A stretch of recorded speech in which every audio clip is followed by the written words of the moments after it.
Des pas de danse au son des tambours pour annoncer dans la pure tradition africaine la bonne nouvelle à l'ouverture de la 9e édition de Africa IT Telecom Forum.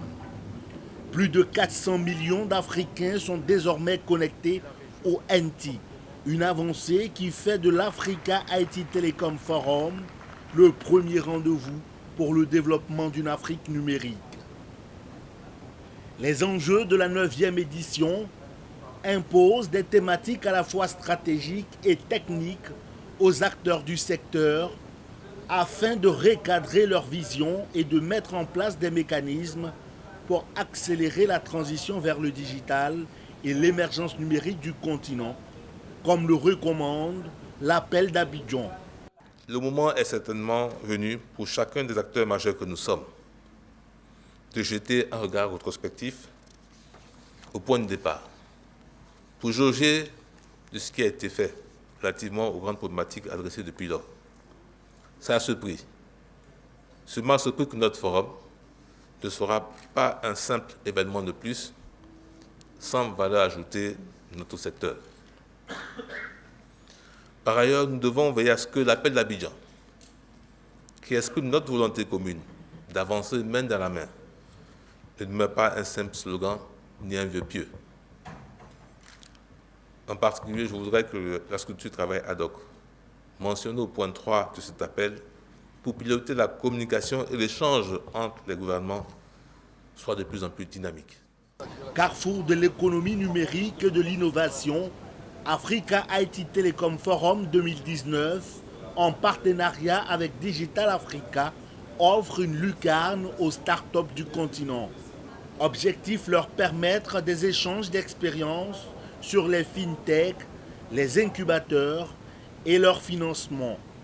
Une étude, par exemple, a été faite récemment au Kenya qui montre que les jeunes ont une proportion de 80% pour lire sur des livres, sur des téléphones mobiles, mais des téléphones mobiles simples, non pas des smartphones.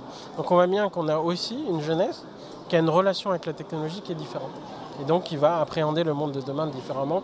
Et c'est avec les technologies, il nous faut tous nous y préparer et leur permettre d'ouvrir le maximum d'opportunités pour eux, que ce soit d'apprentissage, de réalisation de leur personne avec des entreprises. Quand on parle de renforcement des capacités, il ne s'agit pas seulement de renforcement des capacités des agents de l'État. Et cette jeunesse aujourd'hui en Côte d'Ivoire, 77% représente des jeunesses de 0 à 35 ans si je ne me trompe pas. Il faut les encadrer. Et les encadrer comment? C'est de créer un écosystème où on accompagne les incubateurs, les startups et les PME. C'est très très important. L'émergence d'autres tendances digitales comme le e-commerce, la sécurité des données ou l'écosystème favorable à leur développement seront également décryptés et analysés par plus de 500 experts venus des 4 coins du monde. Tous les jours, quand vous lisez les articles, il y a beaucoup de startups qui lèvent de 100 millions, de 200 millions, de 1 milliard de dollars, ou soit lèvent des fonds, soit vendus. Ça veut dire qu'il y a de l'argent qui existe. Ce n'est pas l'argent qui manque. Mais ce que je pense, c'est qui manque le plus, c'est le cadre légal qui rassure tout le monde, qui crée la confiance et qui permet aux gens, dans une transparence totale, de savoir les droits et les devoirs, comment naviguer, comment créer une entreprise, comment un investisseur peut investir en toute quiétude. On a besoin aujourd'hui d'avoir des innovateurs, des talents qui soient capables de créer de manière pointue et spécifique des applications qui répondent au mode de vie de la population ivoirienne. Donc il est très important de ne pas faire du copier-coller par rapport à ce qui se passe dans certaines sociétés et vouloir les coller en Côte d'Ivoire. Pour la 9e édition de Africa IT Telecom Forum, le Congo-Brazzaville est le pays à l'honneur. Autre innovation, Africa IT Telecom Forum deviendra à partir de 2020 Africa Digital Expo. L'ambition de la transformation digitale de l'Afrique est clairement affichée.